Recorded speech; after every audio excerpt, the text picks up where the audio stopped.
하나님 말씀 사도행전 25장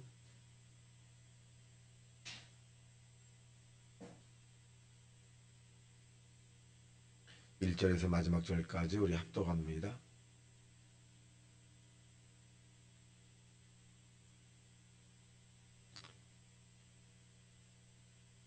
사도행전 25장 1절에서 마지막 절까지 합독합니다. 시작. 베스도가 부임한 지 3일 후에 가이사라에서 에르살렘으로 올라가니 대제장들과 유대인 중 높은 사람들이 바울을 고소할세 베스도의 호의로 바울을 에르살렘으로 옮기기를 청하니 이는 길에 매복하였다가 그를 죽이고자 함이러라. 베스도가 대답하여 바울이 가이사라에 구류된 것과 자기도 멀지 않아 떠나갈 것을 말하고 또 이르되 너희 중 유력한 자들은 나와 함께 내려가서 그 사람에게 만일 옳지 아니한 일이 있거든 고발하라 하니라. 베스도가 그들 가운데서 8일 혹은 10일을 지낸 후 가이사에게로 내려가서 이틀날 재판 자리에 앉고 바울을 데려오라 명하니 그가 나오매 예루살렘에서 내려온 유대인들이 들러서서 여러 가지 중대한 사건으로 고발하되 능히 증거를 대지 못한지라. 바울이 변명하여 이르되 유대인의 율법이나 성전이나 가이사에게나 내가 도무지 죄를 범하지 아니하였다 하니 베스도가 유대인의 마음을 얻고자 하여 바울더러 묻되 내가 예루살렘에 올라가서 이 사건에 대하여 내 앞에서 신문을 받으려느냐. 바울이 이르되 내가 가이사의 재판자리 앞에 섰으니 마땅히 거기서 신문을 받을 것이라. 당신도 잘 아시는 바와 같이 내가 유대인들에게 불의를 행한 일이 없나이다. 만일 내가 불의를 행하여 무슨 죽을 죄를 지었으면 죽기를 사양하지 아니할 것이나 만일 이 사람들이 나를 고발하는 것이 다 사실이 아니면 아무도 나를 그들에게 내줄 수 없나이다. 내가 가이사께 상소하노라 한데 베스도가 배석자들과 상의하고 이르되 내가 가이사에게 상소하였으니 가이사에게 갈 것이라 하니라. 수일 후에 아그리빠 왕과 버니게가 베스도에게 문안하러 가이사에게 와서 여러 날을 있더니 베스도가 바울의 일로 왕에게 고하여 이르되 벨리스가 한 사람을 고려하여 두었는데 그가 예루살렘에 있을 때에 유대인의 제장들과 장로들이 그를 고소하여 정죄하기를 청하기에 내가 대답하되 무릎피고가 원고를 앞에서 고소사건에 대하여 변명할 기회가 있기 전에 내주는 것은 로마 사람의 법이 아니라 하노라. 그러므로 그들이 나와 함께 여기 오매 내가 지체하지 아니하고 이틀날 재판자리에 앉아 명하여 그 사람을 데려왔으나 원고들이 서서 내가 짐작하던 것 같은 악행의 혐의는 하나도 제시하지 아니하고 원고 자기들의 종교와 또는 예수라 하는 이가 죽은 것을 살아있다고 바울이 주장하는 그 일에 관한 문제로 고발하는 것뿐이니라. 내가 이 일에 대하여 어떻게 심리할지 몰라서 바울에게 묻되 예루살렘에 올라가서 이 일의 신문을 받으려느냐 한즉 바울은 황제의 판결을 받도록 자기를 지켜 주기를 호소하므로 내가 그를 가이사에게 보내기까지 지켜두라 명하였노라 하니 아그리빠가 베스도에게 이르되 나도 이 사람의 말을 듣고자 하노라. 베스도가 이르되 내일 들으시리니다 하더라. 이틀날 아그리빠와 버니게가 크게 위험을 갖추고 와서 천부장들과 주정에 높은 사람들과 함께 접견장소에 들어오매 베스도의 명으로 바울을 데려오니 베스도가 말하되 아그리빠 왕과 여기 같이 있는 이 여러분이 당신들이 보는 이 사람은 유대의 모든 무리가 크게 외치되 살려두지 못할 사람이라고 하여 예루살렘에서 여기서도 내게 청원하였으나 내가 살피건대 죽일 죄를 범한 일이 없더이다. 그러나 그가 황제에게 상소한 고로 보내기로 결정하였나이다. 그에 대하여 황제께 확실한 사실을 아랠 것이 없으므로 신문한 후 상소할 자료가 있을까 하여 당신들 특히 아그리빠 왕 당신 앞에 그를 내세웠나이다.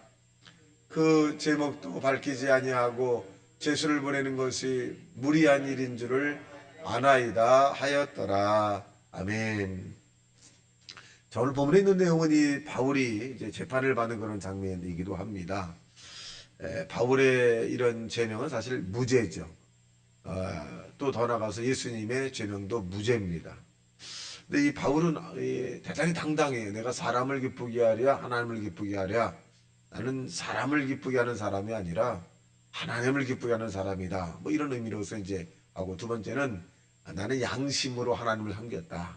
양심이 어긋난 일을 나는 너희들에게 하지 않았다. 그러니까 양심이라고 하는 것은 이 신앙의 부활입니다. 하나님 말씀이 사람에게 들어가면 양심이 살아있는 거예요. 양심. 그래서 이 바울은 양심이라고 하는 말을 많이 써요. 로마서에도 쓰고 또 디모데서에서도 양심이라고 하는 말을 상당히 많이 씁니다. 세상의 사람들은 이 자기들의 그 정당하기 위해서는 양심이라고 한다는 말을 쓰기도 합니다. 근데 바울도 역시 마찬가지죠. 공감적인 단어가 이제 양심이라고 하는 부분입니다. 자, 1절 시작. 베스토가 부임한 지 3일 후에 가이사에게서 예루살렘으로 올라가니라. 대장들과 유대인 중 높은 사람들이 바울을 고소할세. 정치적인 목적이죠. 유대인들에게 이제 좀 이 지지를 얻으려고 바울을 이제 어떤 공경에 빠뜨리려고 하는 것을 의미합니다. 자, 그런데 이 지도자들이 이제 문제가 생겼어요. 죄명이 발견되지 않아요. 종교적인 부분이지 정치적인 이런 밀란이라든가 이런 부분은 발견하지 않습니다. 자, 보겠습니다. 자, 6절 시작. 베스도가 그들 가운데서 8일 혹은 10일을 지낸 후 가이사랴로 데려가서 이틀날 재판 자리에 앉고 바울을 데려오라 명하니 그가 나오매 예루살렘에서 데려온 유대인들이 둘러서서 여러 가지 중대한 사건으로 고발하되 능히 증거를 대지 못한지라. 증거가 없거든요. 증거가 없어요. 그래서 유대인들이 이제 자꾸 얘기하는 건 종교적인 부분. 종교적인 부분은 유대법에 의해서 처리를 해야 되는데 유대법에 의해서 처리하지 못하는 것은 이들은 바울을 죽이려고 하는 거예요. 죽임에 대한 부분은 없습니다. 그러니까 이 바울이 이걸 잘 아는 거죠. 그러니까 여기서도 이제 난감한 것은 유대인들에게 좀 이 청을 받아 뭘 해야 되는데 뭐 건이 없어요. 건이 없습니다. 그러니까 이제 바울이 얘기합니다. 8절 시작. 바울이 변명하여 이르되 유대인의 율법이나 성전이나 가이사에게나 내가 도무지 죄를 범하지 아니하였노라 하니. 그러니까 당당하게 밝히는 거죠. 난 아니다. 기독교인하고 해서 변명이 아니라 사실을 얘기할 수 있는 겁니다. 사실. 그랬더니 베스도가 또 9절 시작. 베스도가 유대인의 마음을 얻고자 하여 바울더러 묻되 내가 예루살렘에 올라가서 이 사건에 대하여 내 앞에서 신문을 받으려느냐. 바울이 이르되 내가 가이사의 재판자리 앞에 섰으니 마땅히 거기서 신문을 받을 것이라. 당신도 잘 아시는 바와 같이 내가 유대인들에게 불의를 행한 일이 없나이다. 무죄라는 거예요. 그러니까 이 바울은 당당하기 때문에 그래요. 어떻게 신앙인 또 하나님 믿는 사람들은 하나님 앞에서도 어떻게 보면 상급을 향해 나가는 사람이기도 하지만 땅에 사는 동안에도 당당한 모습을 보여야 돼. 성경은 우리에게 늘 담대하고 담대하라 뭐 이렇게 표현해주고 있는데 이 꺼리낌이 없다는 얘기죠. 성령이 우리에게 임하게 되면 담대해집니다. 아주 담대해지죠.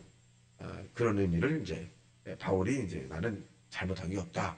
아주 담대합니다. 자, 그 다음에 이제 if라고 한 단어를 써야 돼. 11절 시작. 만일 내가 불의를 행하여 무슨 죽일 죄를 지었으면 죽기를 자행하지 아니할 것이나 만일 사람들을 고발하는 것이 다 사실이 아니면 아무도 나를 그들에게 내줄 수 없나이다. 내가 가이사에게 상소하노라 한데 책임을 지겠다는 거죠. 바울은 내가 한 행동에 신앙적 행동에 대해서 문제가 있었으면 나는 책임을 지겠다. 그 책임이 뭐냐? 목숨이라도 내놓겠다. 그 부분. 그러니까 당당한 거죠. 자, 그러니까 이제 12절 시작. 베스도가 배석자들과 상의하고 이르되 내가 가이사에게 상소하였으니 가이사에게 갈 것이라 하니라. 네 원대로 해주겠다. 그렇게 표현합니다. 이렇게 하지 않을 수 있는데 할 이유가 뭐냐면 9절에 있는 대로 유대인의 마음을 얻고자 하더라. 유대인 자꾸 뭔가 자꾸 제공을 하려고 합니다. 자, 그 다음에 이제 여기서도 이 아그리빠 왕, 뭐 이 번역기 이런 부분인데 13절 시작.